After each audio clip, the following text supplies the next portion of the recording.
नमस्कार, बहुत स्वागत आप सभी का और आपके साथ मैं हूं कीर्ति दीक्षित। तो चलिए बुलेटिन की शुरुआत करते हैं इस वक्त की अहम जानकारी के साथ, जो कि कोरोना से जुड़ी हुई है, जहां पर कोरोना के मामले ने एक बार फिर योगी सरकार की टेंशन को बढ़ा दिया है। कोविड की दूसरी लहर को लेकर के सतर्क रहे सीएम योगी आदित्यनाथ की तरफ से यह बयान भी दिया गया है।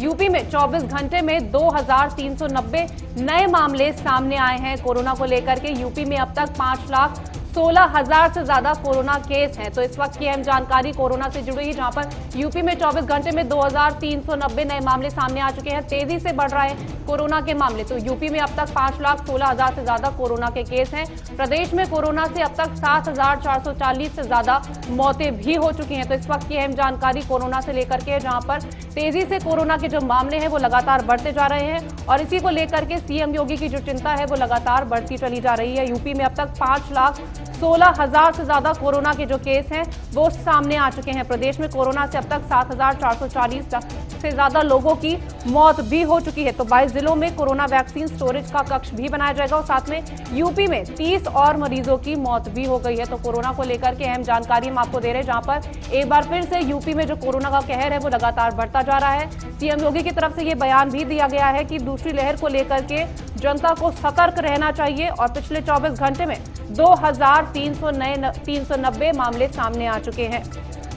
तो यूपी में जिस तरह से कोरोना के मामले बढ़ रहे हैं उसी को लेकर के टेंशन भी जो है वो योगी सरकार की लगातार बढ़ती चली जा रही है। और कोरोना की जो दूसरी लहर है उसको लेकर के सीएम योगी की तरफ से ये कहा गया है कि जनता को सतर्क रहना चाहिए, सोशल डिस्टेंसिंग का पालन करना चाहिए, मास्क लगाना चाहिए, अगर ज्यादा जरूरी ना हो घर से बाहर ना निकलें।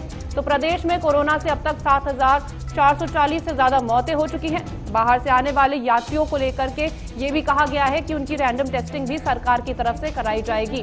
तो कोरोना को लेकर के सरकार जो है वो गंभीर हो गई है और इसी के चलते अब सरकार की तरफ से ये कहा जा रहा है कि बाहर से आने वाले यात्रियों का रैंडम टेस्ट भी सरकार की तरफ से करवाया जाएगा। तो कोरोना को लेकर के अहम जानकारी हम आपको दे रहे थे। तो कोविड की दूसरी लहर को लेकर के सीएम योगी की तरफ से यह कहा गया है कि जनता को सतर्क रहना चाहिए, अपना ध्यान रखें, अपने घर वालों का ध्यान रखें और इसी के चलते यूपी में अब तक 5,16,000 से ज्यादा कोरोना के मामले सामने आ चुके हैं। तो काफी चिंता का विषय है। जिस तरह से 23 नवंबर से स्कूल और कॉलेज भी खुलने के आदेश दे दिए गए थे सीएम योगी आदित्यनाथ की तरफ से कि उत्तर प्रदेश में 23 नवंबर से स्कूल और कॉलेजेस खोल दिए जाएंगे, लेकिन 50% ही जनता को जाने की अनुमति दी थी। लेकिन जिस तरह से अब कोविड की ये कहा जा रहा है कि कोविड की जो दूसरी लहर है उसके लिए सतर्क रहना चाहिए जनता को, तो ये काफी चिंता का विषय है क्योंकि सरकार की जो टेंशन है वो कोरोना ने बढ़ा दी है एक बार फिर से। जिस तरह से मामले बढ़े हैं उस तरह से सरकार की टेंशन भी जो है वो लगातार बढ़ती चली जा रही है। तो यूपी में 30 और मरीजों की मौत हुई है और इसी के चलते जो ताजा मामले हैं उसको देखते हुए सरकार काफी ज्यादा गंभीर हो गई है और ये भी कहा जा रहा है कि बाहर से, जिस तरह से त्योहार का सीजन है, अगर जो यात्री बाहर से आ रहे हैं तो उनकी जो है रैंडम टेस्टिंग भी कराई जाएगी। तो हमारे साथ हमारे संवाददाता गौरव फोन लाइन में जुड़ गए हैं। तो गौरव, आपसे जानना चाहेंगे, जिस तरह से सरकार की तरफ से अभी ये आदेश दिए गए थे कि 23 नवंबर से स्कूल और कॉलेजेस खोल दिए जाएंगे जबकि 50% ही अनुमति दी जाएगी, तो अब तो ये काफी ज्यादा चिंता का विषय हो गया है क्योंकि बच्चे इसमें इन्वॉल्व हो गए हैं। देखिए, जाहिर तौर पे कहीं ना कहीं अब कोरोना की जो स्थिति है वो लहर वापस से जिस तरीके से शुरुआती दौर था कीर्ति, बिल्कुल वही दौर देखने को मिल रहा है। तो एक बार फिर से लगातार इतने अधिक मात्रा में मरीजों की संख्या बढ़ रही है और यही नहीं, मौतों का आंकड़ा भी लगातार बढ़ रहा है जी। और इसका मुख्य कारण सरकार के द्वारा कराए जा रहे विभिन्न तरीके के कार्यक्रम है। अगर हम बात करें, हाल ही में अयोध्या में हुए दीपोत्सव में लाखों की तादाद में लोग एक जगह पे एकत्र हुए, कोई रोक टोक नहीं, लोग चेहरे पे मास्क नहीं लगाए थे, ना ही 2 गज की दूरी का पालन कर रहे थे। इसके अलावा तमाम कार्यक्रम ऐसे देखे जा रहे हैं। और अब अगर स्कूल खोले जाने का प्रयास भी किया गया तो आप समझिए कि छोटे बच्चों की इम्यूनिटी वैसे भी बहुत ज्यादा कमजोर होती है और ऐसे हालातों में सरकार को उचित कदम उठाना बेहद जरूरी है।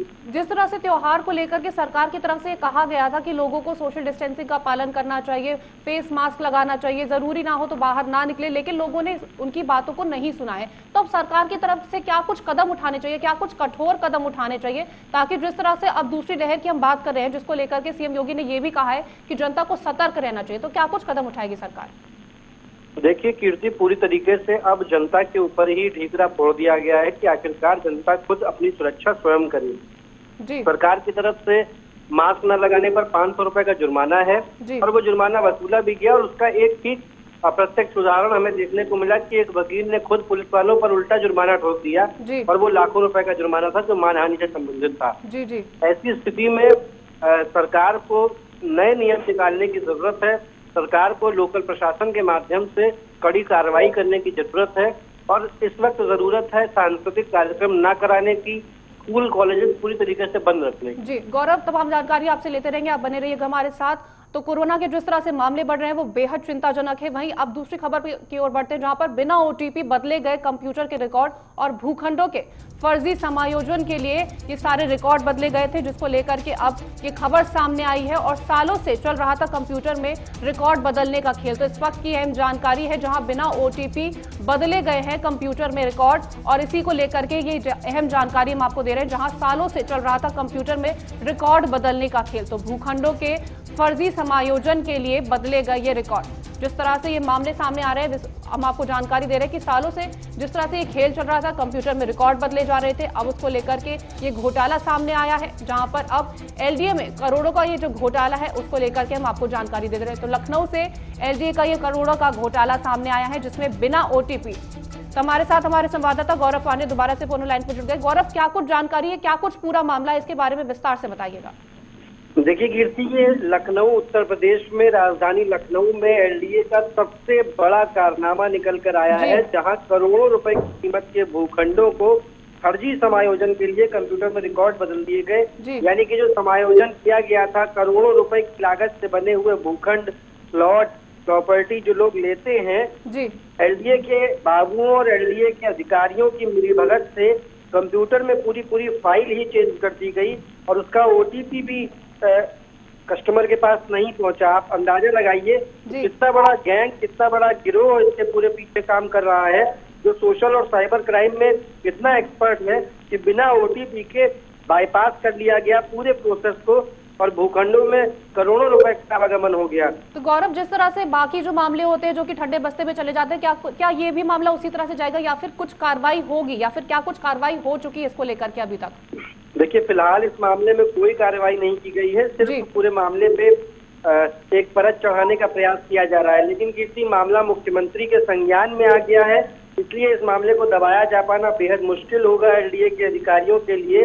दरअसल कंप्यूटर में रिकॉर्ड बदलने का कार्य सिर्फ कंप्यूटर से ऑथराइज्ड व्यक्ति ही कर सकता है, यानी कि जो कंप्यूटर पे समायोजन के भूखंड चढ़ाता हो या उससे संबंधित काम करता हो। तो पूरी जो जांच है वो कहीं ना कहीं अधिकारियों और बाबुओं पर ही है और मुख्यमंत्री ने भी इस पर। जी गौरव, जिस तरह से कहा जा रहा है कि कई सालों से ये काम चल रहा था, तो ये कहा जा सकता है कि इसकी जानकारी जो है वो ऊपर से लेकर के नीचे तक के हर अधिकारी को रही होगी, क्योंकि सालों से ये काम चला रहा था। इसमें कोई दो राय नहीं है, क्योंकि ये मामला सिर्फ यही नहीं है, ये तो उजागर हो गया इसलिए सामने आ गया। लेकिन ऐसे तमाम ऐसे मामले होंगे जहां कंप्यूटर में ऑफलाइन जो रिकॉर्ड होते हैं वो भी गायब किए जाते हैं, या जो ऑनलाइन, जब ऑनलाइन रिकॉर्डों में इतना बड़ा घोटाला 100 करोड़ से ऊपर का घोटाला कर सकते हैं, तो आप अंदाजा लगाइए कि जो भूखंड की फाइलें बनती हैं, दस्तावेज तैयार होते हैं, उन कागजों को गायब करने के लिए इन बाबुओं अधिकारियों को कितना समय लगता होगा। तो तमाम जानकारी देने के लिए धन्यवाद। तो हम आपको बता रहे थे कि किस तरह से भूखंडों का ये जो घोटाला है एलडीए में वो हुआ है, और इसको लेकर के अब क्या कुछ कार्रवाई होगी इसके बारे में हम आपको आगे भी जानकारी देते रहेंगे। तो भूखंडों का यह पूरा मामला था जिसको लेकर के ये खबर हमने आपको दी थी, जहां पर बिना ओटीपी बदले गए थे कंप्यूटर के रिकॉर्ड, और इसकी जानकारी अब सामने आई है। तो वहीं यूपी के बागपत में लव जिहाद का मामला सामने आया है, जहां पहले से शादीशुदा एक विशेष समुदाय के युवक पर आरोप है कि उसने हिंदू नाम बताकर एक तलाकशुदा महिला को शादी का झांसा देकर अपने प्रेम जाल में फंसाया और उसके साथ 1 साल तक यौन शोषण किया। इस दौरान महिला गर्भवती हो गई। महिला ने युवक पर गंभीर आरोप लगाते हुए कहा कि वह उसे धर्म परिवर्तन करने का दबाव डाल रहा था और धर्म परिवर्तन न करने पर उसे प्रताड़ित भी किया। महिला ने आरोप लगाते हुए ये भी कहा कि उसके वीडियो वायरल करने की भी उसको धमकी दी गई है, जिसके चलते महिला ने पुलिस से न्याय की गुहार लगाई है। हालांकि पुलिस ने कार्रवाई करते हुए आरोपी के साथ साथ उसकी पत्नी और भाई को भी गिरफ्तार कर लिया है।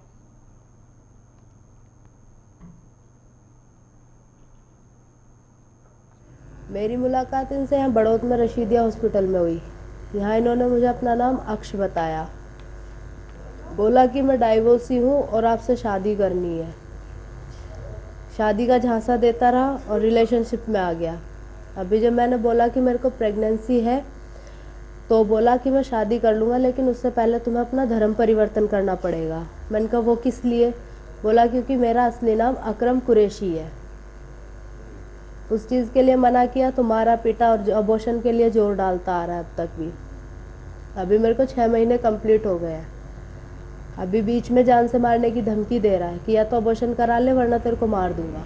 जी बिल्कुल। अभी मेरे को 1 महीने पहले ही पता चला कि उसकी बीवी को एक बेटा भी हुआ है अभी दूसरा। क्या तुमने विरोध नहीं किया नाम बदलने का? किया था, लेकिन बोला कि नाम बदलने से क्या होता है, तुम थोड़ी ना बदल जाओगे। अब आपने पुलिस से शिकायत कर? जी हाँ, मैंने FIR की है। अब देखो इसमें क्या कि एक महिला के द्वारा ये प्रार्थना पत्र प्रस्तुत किया गया कि वो एक बड़ौत में स्थित एक नर्सिंग होम में काम करती है और जहाँ पर उसके साथ काम करने वाले एक सहकर्मी के द्वारा उससे ये बताया गया कि वो तलाकशुदा है और शादी का झूठा आश्वासन देकर के उसके साथ ज़बरदस्ती शारीरिक संबंध बनाया। जब महिला को ये पता चल गया कि ये शादीशुदा है, आरोपित की पत्नी को ये पता चला तो आरोपी के भाई एवं आरोपित की पत्नी के द्वारा तीनों के द्वारा मिलकर के उस महिला के साथ पीड़िता के साथ मारपीट की गई। पीड़िता के इस प्रार्थना पत्र पर विभिन्न धाराओं में सुसंगत धाराओं में बड़ौत थाने पर मुकदमा पंजीकृत कर लिया गया है। आरोपित की पत्नी को एवं आरोपित के एक भाई को गिरफ्तार कर। अमेठी पूर्वांचल विकास बोर्ड के सदस्य विजय विक्रम सिंह के प्रयास से मुसाफिर खाना तहसील के नेवादा और पिंडारा में धान खरीद केंद्र खुल जाने से किसानों में खुशी की लहर है। बताते चले कि अभी तक इस क्षेत्र में धान खरीद केंद्र नहीं होने से किसानों को धान बेचने में काफी दिक्कतों का सामना करना पड़ रहा था, जहां किसानों को धान बेचने के लिए 12 से 15 किलोमीटर दूर जाना पड़ता था। बताते चले कि इस जगह पर धान खरीद क्रय केंद्र खुलने से स्थानीय किसानों ने पूर्वांचल विकास बोर्ड के सदस्य विजय विक्रम सिंह का आभार भी व्यक्त किया है।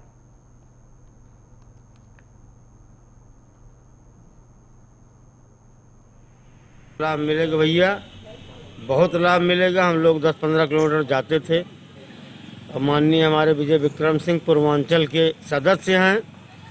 क्रय केंद्र के हम लोगों से इनका संपर्क हुआ और ये बेचारे बहुत मदद किए। इनके द्वारा यहाँ क्रय केंद्र खुल गया है और आशा है कि हम लोग बहुत ठीक ठाक से हमारा सब काम हो। नेवादा में हमारे पास उस थौरी रोड पे कोई क्रय केंद्र नहीं था, जिसके संबंध में माननीय विजय विक्रम सिंह पूर्वांचल विकास बोर्ड के सदस्य ने एप्लीकेशन संज्ञान में उनके माध्यम से जिसके संज्ञान लेते हुए जिलाधिकारी महोदय से वहाँ पे और पिंडारा में 2 क्रय केंद्र संचालित करवा दिया गया है और उन पे खरीद 2-1 दिन में स्टार्ट हो जाएगी। व्यवस्थाएं स्टाफ की कर दी गई, बोरा की, कांटा की, जो खरीद संबंधी आवश्यक सामग्री होती है, स्टाफ की तैनाती हो गई है। मुसाफिर खाना के विकास खंड के नेवादा साधन सहकारी समिति में क्रय केंद्र खुल जाने से मुसाफिर खाना विकास खंड के पश्चिमी क्षेत्र के किसानों को अपने धान को बेचने में सुविधा होगी और उनको मुसाफिर खाना 12 से 15 किलोमीटर जो दूरी पड़ती है वहाँ पे धान बेचने नहीं जाना पड़ेगा। इससे किसान को काफ़ी सहूलियत होगी।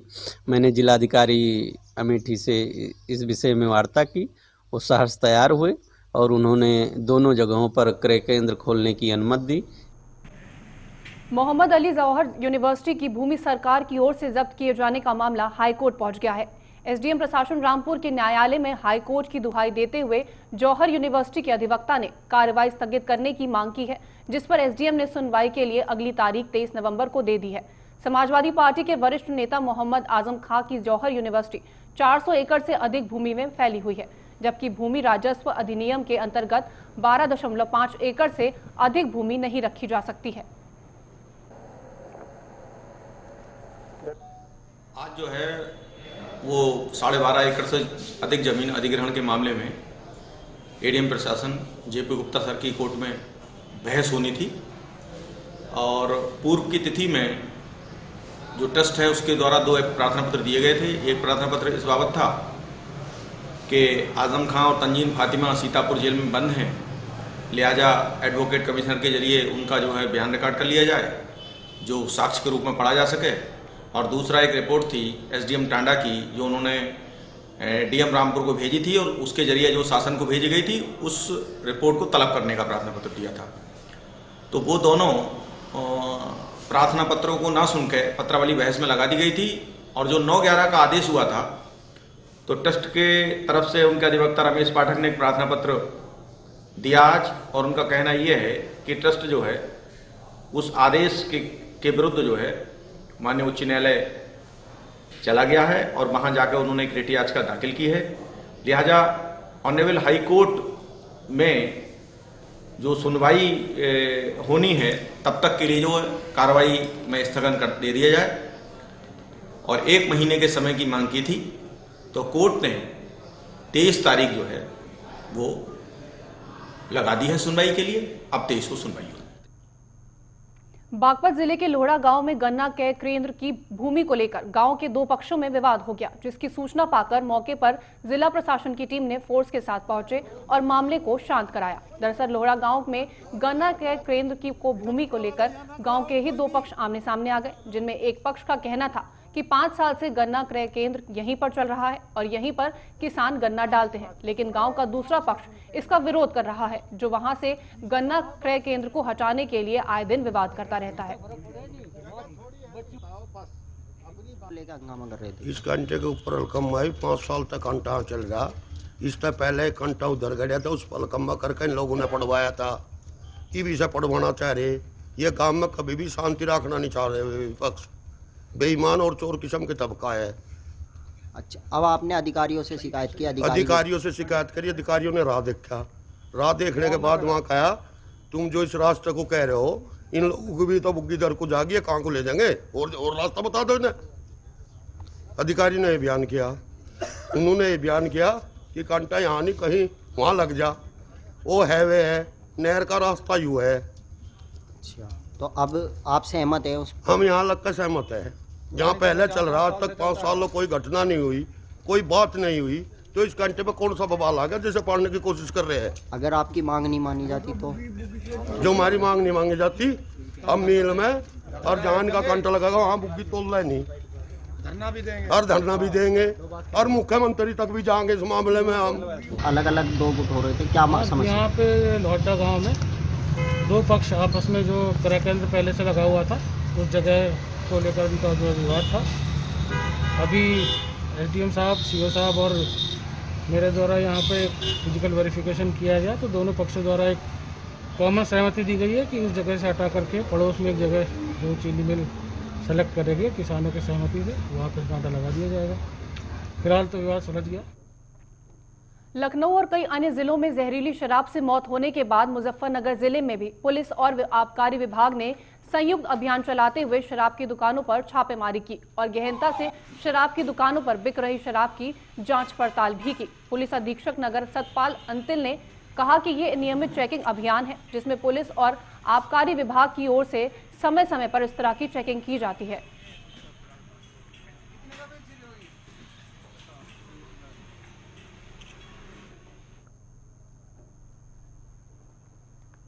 राजधानी लखनऊ में दबंगों की दबंगई का सिलसिला बदस्तूर जारी है। यहां पर कानून की धज्जियां उड़ाते हुए जन्मदिन के जश्न में हर्ष फायरिंग की गई और बर्थडे का केक तलवार से काटा गया, जिसके वीडियो सोशल मीडिया पर वायरल हो रहा है।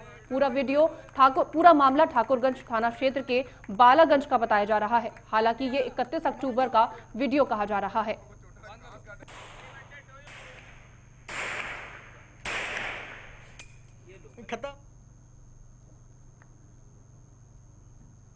उत्तर प्रदेश के महोबा जिले में यातायात माह को मद्देनजर रखते हुए ट्रैफिक पुलिस की ओर से जागरूकता अभियान चलाया गया। सड़क दुर्घटनाओं के ग्राफ को कम करने के उद्देश्य को लेकर के ट्रैफिक पुलिस ने आवाम को यातायात नियमों के बारे में जागरूक किया। इसके साथ ही यातायात नियमों का पालन न करने वाले वाहन चालकों के खिलाफ ट्रैफिक पुलिस ने सख्त कार्रवाई करते हुए उनका चालान भी काटा।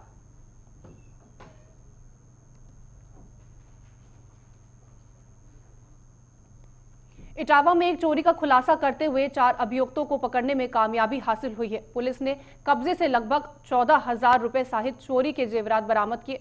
बीती 15 तारीख की रात को चोरों ने घर को निशाना बनाया, जिसके बाद पुलिस उनकी तलाश में जुट हुई थी।